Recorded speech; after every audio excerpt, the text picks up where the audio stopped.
The Life, Teaching, and Legacy of Martin Luther, Chapter 11, The Augsburg Confession. In 1526, Emperor Charles V called an imperial diet at Speyer for the purpose of trying to establish unity between the Roman Catholics and the Lutherans.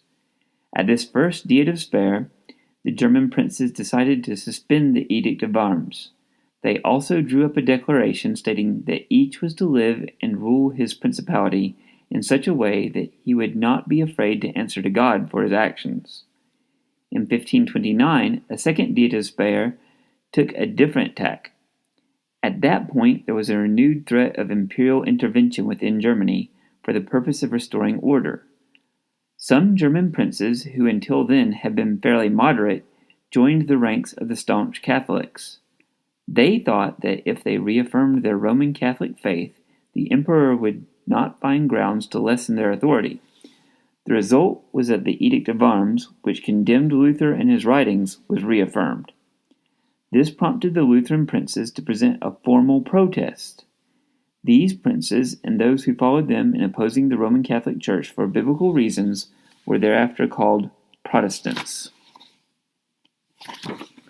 In 1530, Emperor Charles V summoned an imperial diet to meet in Augsburg to restore religious unity to the empire. At Worms, the emperor had refused to listen to Luther's arguments.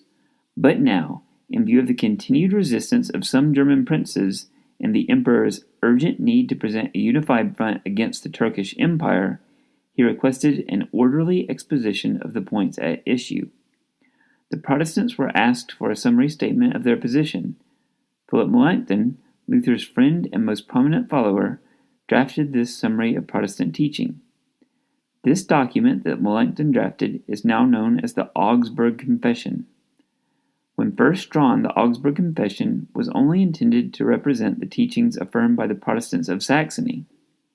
However, other princes and leaders also signed it, and so it became the instrument whereby most Protestants presented a unified front before the emperor and the pope. Bainton notes, one might take the date, June 25, 1530, the day when the Augsburg Confession was publicly read, as the death day of the Holy Roman Empire. From this day forward, the two confessions, that of the Protestants and the Roman Catholics, stood over against each other, poised for conflict.